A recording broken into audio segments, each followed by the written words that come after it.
ඇත්ත කතා කරද්දි ගොඩක් අයට රිදෙන්න පුළුවන්. හැබැයි අද චතු ක්‍රිකට් අපි මේ ගැන කතා කරන්නේ ලංකාවේ කාන්තා ක්‍රිකට් ක්‍රීඩාව වැටිලා තියෙන අගාධය ගැනයි. චමරි අතපත්තු ලෝකයේ අංක 1 වෙද්දින් අපේ කණ්ඩායම ලෝක වාර්තාවත් තියන්න යනවා. වැඩිම තරඟ පරාජයට පත්තුණු කණ්ඩායම විදිහට. මොකද්ද මේ සිද්ධිය? කෙල්ලෝ මැච් දිනන්නේ නැත්තේ ඇයි? අද අපි කතා කරමු ඒ ගැන.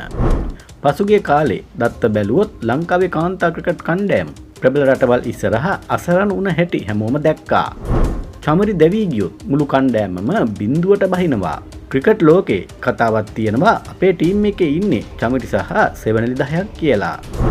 ලෝක මට්ටමේ පරාජයන් අතින් අපේ අය දැන් ඉන්නේ ඉහළම තැනක. මේක සෙල්ලමක්ද නැතිනම් සල්ලි නාස්තියක්ද? ඇයි මේ තරම් තරඟ පරදින්නේ? ප්‍රධානම හේතුව තමයි මැදපෙළ පිටිකරණය. චමරි අතපත්තු සතක ගහද්දි අනෙක් අය එක ලකුණක් ගහන්න දඟලනවා. ඒ වගේම ලංකාවේ කාන්තා ක්‍රිකට් වලට ලැබෙන පහසුකම් වලට මොකද වෙන්නේ? දක්ෂ කෙල්ලෝ ඕනතරම් ගම්වල ඉද්දි එකම සෙට් එකක් අවුරුදු ගාණක් මැච් පරදින්නේ කොහොමද? මේක ක්‍රිකට් ආයතනයේ වැරද්දක්ද නැත්නම් ක්‍රීඩිකාවන්ගේ උනන්දුවක් නැතිකමද? ලෝක වාර්තාවක් තියන්න යන්නේ ආඩම්බර වෙන්න පුළුවන් දෙයකින් නෙමෙයි, ලැජ්ජා වෙන්න ඕන දෙයකින්.